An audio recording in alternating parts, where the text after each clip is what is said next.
Hi, Math Plus families. I am Jennifer Holt, and I will be your student's Math Plus teacher this school year for fifth grade. This is a condensed version of the Meet the Teacher meetings that were set up in case you couldn't have attended or you needed just a quick recap. But I'm so excited to meet your students and to get to know them this school year. We'll be spending quite a bit of time together, and so I look forward to working with them. Here is a slide over my contact information. Teacher emails are typically first name dot last name at epiccharterschools.org. And then there's a cell phone number for texting or calling. Because of the number of students that we have, we typically rely almost exclusively on email. And so that's going to be a priority or part of a schedule that we ask that your student to develop is just checking their email regularly. And then the cell phone is there for texting or calling in the event that email is not going to work. All right. About me, this is year 20. I can't believe it, but year 20, I've been teaching almost exclusively math.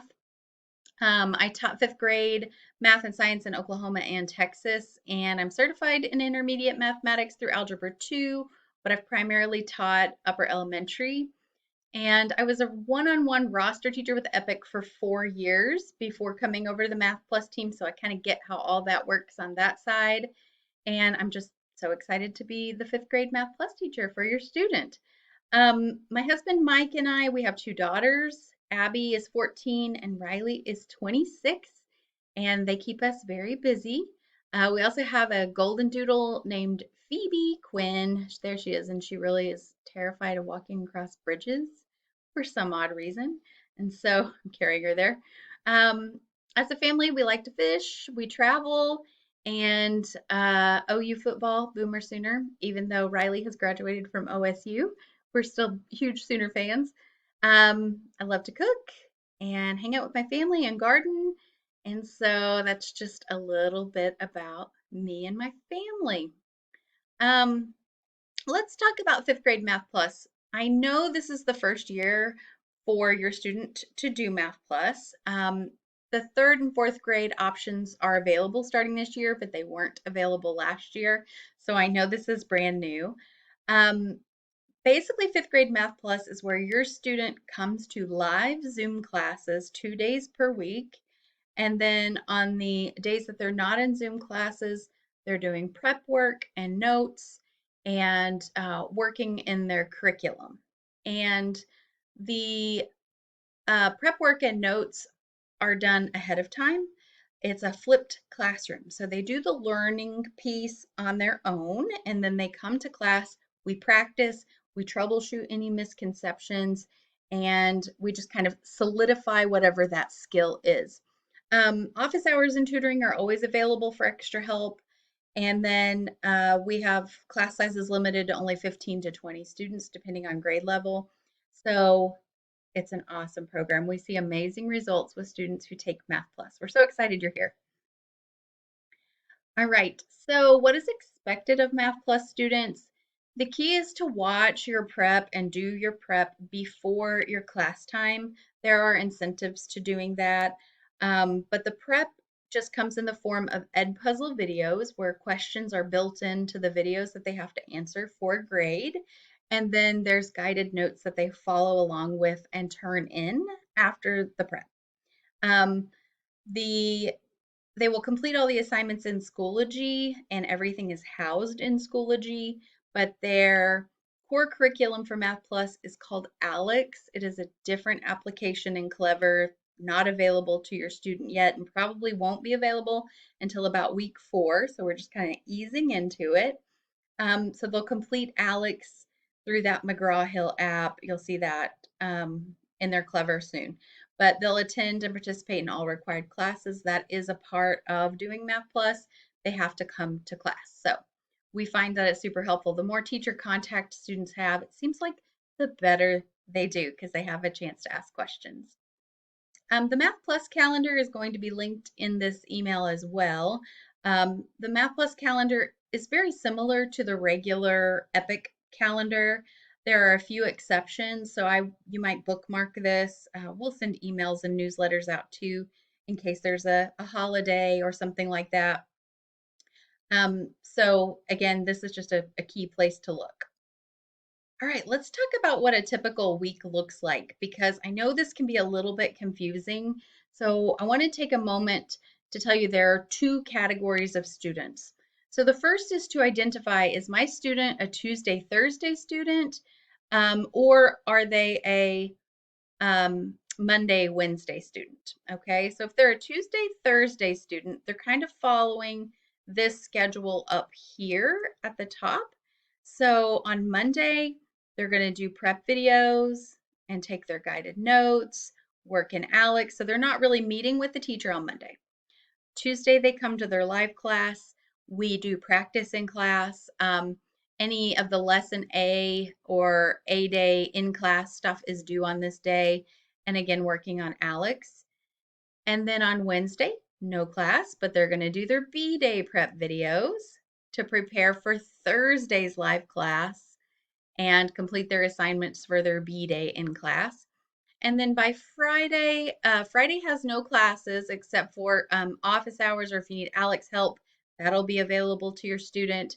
But Diamond Topics, the Alex work that they've been working on each day, is due by Sunday at midnight. We typically like to encourage students to finish it by Friday at noon, just to have that buffer, and so they're not working on the weekend. Um, Let me look here at, so if you are a Monday, Wednesday student, your schedule is slightly different because your schedule actually starts on the Thursday of the week before. Okay, so Thursday of the week before is when you're doing your prep videos in Schoology and taking your notes.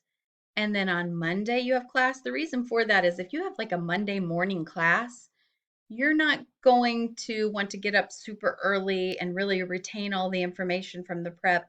Maybe it'll take you a little longer and you didn't allow for that. So that's why we start, if you're a Monday, Wednesday student, your prep needs to be done the Thursday of the week before, and that is posted well in advance for you to do that. And then you follow basically the same schedule. Monday, you come to your live class. Wednesday, you come to your live class. And on the days that you're not in live class, you're taking care of prep ahead of time and you're working in Alex and completing your Alex Diamond topics. So that's just kind of how this works here with the scheduling. It'll make more sense as we get going along, though.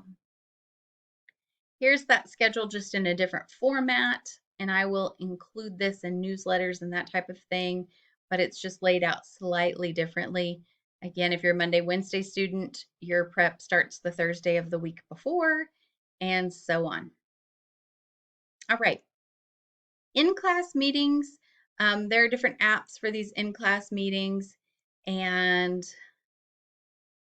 redirecting here. We have different apps for these in-class meetings. Make this a little bit bigger for you. But we're going to use Pear Deck, Schoology, Quizzes, Gimkit, Lookit, all of these different things. Again, click on the slides if you want to go see all of those different apps that we'll be using in class, but we'll go over them in more detail. There's a work and attendance policy linked here. Basically, you have to show up to class, you have to complete your work, or we have to set up meetings with your raster teacher principal, that kind of thing, to discuss a plan. There's also Zoom class expectations here. We'll be going over all of these on the first day of school. The most important part of this is how to split your screen. At the onboarding meetings, we went over this in a bit more detail, but being able to split your screen is key. Teachers typically have 2 monitors. I know, like in class, I'll use 3 monitors because I need to see so many different things. We don't want students to have to depend on that amount of technology. That's just too much. And so being able to split their screen and have 2 tabs open on the same screen is going to be really important so they can see the example the teacher might be working and have their assignment pulled up as well to copy the work or follow along on their own slide. So I click on these links in the Meet the Teacher slides that's linked in this email. What support does Math Plus have? We have, of course, our direct instruction. We also provide office hours, study hall. We have overtime, targeted tutoring, We're going to get into that a little bit more as we go along, but there's sign up sessions, there's come and go sessions. Your student has so many opportunities to get help on things. Here's how the grading categories are laid out. 15% of their assignments come from daily work, 15% from their prep work, their videos and ed puzzles, 30%, the majority of their grade comes from ALEX. Then we have assessments and semester exams. So you might take a look at that slide for specifics. On school supplies, required supplies are, of course, your computer with reliable Wi-Fi and camera, a Math Plus spiral that's dedicated to Math Plus, wide ruled paper, pencils, erasers. We strongly recommend headphones, particularly if your student's not in a quiet setting and sitting at a table. And then the digital writing tablet. I'm going to go over that digital writing tablet on a separate slide. The digital writing tablet is not required, but it is very helpful for writing on your screen. It works just like your mouse. This one on Amazon, and it's linked in the slides that you can click on, is currently only $19.99 as of August 4th. But basically, it's just a plug and play. You can plug, and then your student uses a stylus to write on the slides. Um, the slides are very difficult to write on if you are using just a mouse or the trackpad, particularly with those lengthy calculations. Imagine doing long division and you're having to write the numbers with your mouse or a trackpad. Very, very difficult. So we really encourage this. The Learning Fund will pay for this, but it might be several weeks before it comes in through the Learning Fund. If you are able and have the resources to purchase one ahead of time, we do strongly recommend it. All right, prep notes, these are linked in your copy, but there are first semester prep notes are ready to go. These are what your students using with their ed puzzles. So you can print these off prior to school, or there is a CAMI version available for students to write on digitally. These are turned in each unit. In the actual Meet the Teacher presentation, we did demo how to use a Pear Deck. We are not going to go over that in this condensed version, but this is something your student will use multiple times a day, and it just shows why they need the writing tablet. What do I need to do before the first day of class? Make sure that your student can access Clever, Gmail, their Google Calendar, and Schoology. And you need to check your email daily for any updates that are sent out and have your supplies ready to go for our first day of class. And thank you for visiting. I'm so happy that you came, and I'm happy to answer any questions you may have. So don't hesitate to reach out, email me if you have any questions. And I look forward to an awesome, awesome year. Thank you so much.